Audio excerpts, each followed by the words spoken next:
আসসালামু আলাইকুম ভিয়াস। এটা একটা লিনোভো কোম্পানির রিচার্জেবল টর্চ লাইট। সামনের লাইট টিপের সামনে লাইটটাও জ্বলছে না, পেছনের লাইটটাও জ্বলছে না। এটা কীভাবে ঠিক করতে হবে বন্ধু তোমাদের দেখাবো। প্রথমে মাথার লাইটটা খুলে নিতে হবে। মাথার খুলে নেওয়ার পর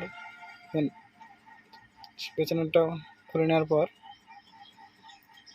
দেখেন পেছনটা খুলে নেওয়ার পর সামনে থেকে আর একটা মাথা টর্চ লাইট বার হবে। দেখেন দুটো পার্ট বার হয়ে গেল, ভেতর থেকে আর একটা টর্চ লাইট বার হয়ে যাবে। সাবধানে খুলতে হবে। খুলে নেওয়ার পর কীভাবে ঠিক করতে হবে সেটা আমি তোমাদের দেখাবো। দেখেন এটার ভেতরে দুখানা লিথিয়াম ব্যাটারি আছে, 3.7 ভোল্টের ব্যাটারি। দেখেন একটা তার কাটা আছে, সুইচটা ভাঙা আছে ভেতরে। দেখেন এটা একটা নাট দিয়ে লাগানো আছে, নাটটা স্ক্রুটা খুলতে হবে, আস্তে আস্তে খুলে নিতে হবে। খুলে নেওয়ার পর দেখেন বোর্ডটা দেখেন এক সাইডে একটা রেজিস্ট্যান্স পুড়ে গেছে। দেখেন রেজিস্ট্যান্সটা পুড়ে গেছে। সুইচ টেপার পরও লাইটটা জ্বলছে না। চার্জারের পিনটা পাল্টাতে হবে, ভেতরের দিকটা খারাপ হয়ে গেছে। পিনটা পাল্টিয়ে তোমাদের দেখাবো। দেখুন আস্তে আস্তে সোল্ডার আয়রন দিয়ে সোল্ডারগুলো হিট দিয়ে খুলে দিতে হবে। পরিষ্কারভাবে খুলতে হবে যেন পোলগুনা উঠে না যায়। দেখেন পিনটা ভালো করে সোল্ডারটা পরিষ্কার করে নিতে হবে। পরিষ্কার পর একটা নতুন 3500 কানেক্টার লাগাতে হবে। ভালো করে পরিষ্কার করে লাগাতে হবে যেন কেউ কারো গায়ে টাচ না হয়ে যায়। ভালো করে পিনটা সোজা করে লাগিয়ে হবে।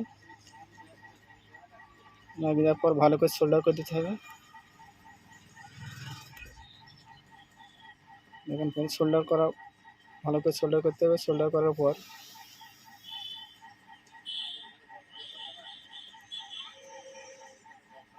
কারো গায়ে টাচ না হয়ে থাকে, ভালো করে সোল্ডারটা করতে হবে।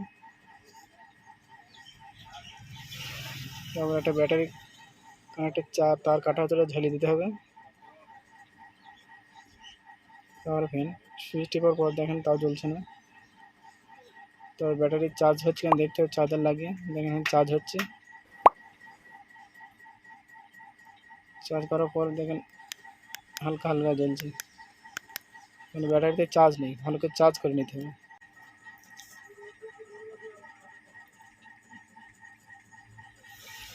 দেখেন মাথাকার তারটা জড়িয়ে গেছে। জড়িয়ে যাওয়ার পর একটা তার কেটে গেছে লাইটটার পেছনকার। লাইটের তারটা ভালো করে সোল্ডার করে নিতে হবে। একটা সোল্ডার ধরে নিয়ে তারপর তারটা ভালো করে লাগিয়ে দিতে হবে। আর এই ধরনের লাইট খুলতে গিয়ে আমার কোন ফ্রেন্ড একটু ভ্যাবাচাকা খেয়ে গিয়েছিলেন, কমেন্ট করে একটু জানাবেন। তারপরে এই লাইটের চার্জ নেই তারপরে এর চার্জার কেবল দিয়ে একটু ভালো করে বেশিক্ষণ চার্জ করে নিতে হবে। পড়েছিল যেহেতু লাইটটা অনেক দিন। দেখেন চার্জ হচ্ছে। চার্জ হওয়ার পর খুলে নেওয়ার পর এবারে দেখতে হবে চার্জ হয়েছে কিনা। দেখেন সামনে লাইটটা জ্বলছে। তারপরে পেছনে টিপার পর দেখেন পেছনে লাইটটা জ্বলছে কিন্তু হালকা। দেখেন হালকা জ্বলছে, কেননা এইখানে দেখেন একটা রেজিস্ট্যান্স পুড়িয়ে গেছে। এখানে একটা 1 amps-এর একটা রেজিস্ট্যান্স থাকে, 1 amps 2 amps-এর একটা রেজিস্ট্যান্স থাকে। ওই রেজিস্ট্যান্সে দেখেন মার্ক করে দিয়েছে, ওই রেজিস্ট্যান্সটা পুড়ে গেছে। এখানে একটা 2.2 ohms-এর রেজিস্ট্যান্স হাফ ওয়াটের এখানে একটা লাগিয়ে দিতে হবে। এটা ভালো করে সোল্ডারটা তুলে নিয়ে পরিষ্কার করে সোল্ডারটা তুলে নিতে হবে। তারপর একটা রেজিস্ট্যান্স ওইখানটায় ভালো করে লাগিয়ে দিতে হবে সোল্ডার করে। শর্ট করে দিলেও হবে, কিন্তু রেজিস্ট্যান্স দেওয়া ভালো, তাই আমি একটা দিয়ে দিলাম রেজিস্ট্যান্সটা ভালো করে সোল্ডার করে নিতে হবে। দেখেন এরকম ভালো করে পরিষ্কার করে সোল্ডার করে নিতে হবে। সোল্ডার করার পর দেখেন পেছনের লাইটটা আলো কিরকম গ্লো বার হয়েছে। দেখেন আলো তেজটা বাড়িয়ে গেছে।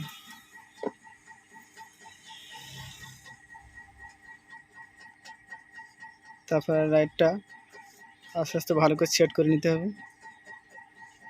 বোর্ডটা ভালো করে সেট করে নেওয়ার পর এখানে একটা স্ক্রু আছে, স্ক্রুটা ভালো করে দিয়ে নিতে হবে। স্ক্রু দিলে গিয়ে চার্জার পিন ঠেল লাগলেও, চাপ লাগলেও বা পেছন দিকে ঠেলে যাবে না। ভালো করে তার কড়া গুটিয়ে নিয়ে ফের টর্চ লাইটটা সেট করে নিতে হবে। তার জন্য বাইরে বেরিয়ে না থাকে, তাহলে লাইটের ভেতরে আর ঢুকবে না। টর্চ লাইটটা ভালো করে পরিষ্কার করে সেট করে নিতে হবে। তারটা বার হয়েছে, দেখেন টর্চ লাইটটা রেডি হয়ে গেল। দেখেন সামনে জ্বলছে, পেছনে জ্বলছে। ভিডিওটা ভালো লাগলে একটা লাইক করে দেবেন, আর সাবস্ক্রাইব করা না থাকলে সাবস্ক্রাইব করে পাশের বেল আইকন ঘন্টাটা বাজিয়ে দেবেন। তাতে কী হবে, আমি ভিডিও দিলে সবার আগে আপনার কাছে পৌঁছে যাবে। তারপর লাইটটা লেগে দেখেন ফ্যান আরেকবার ঠিক আছে কিনা, জ্বলছে সামনে পেছনে ঠিক আছে। তারপরে মাথাঘাট প্যাঁচটা লাগিয়ে দিতে হবে।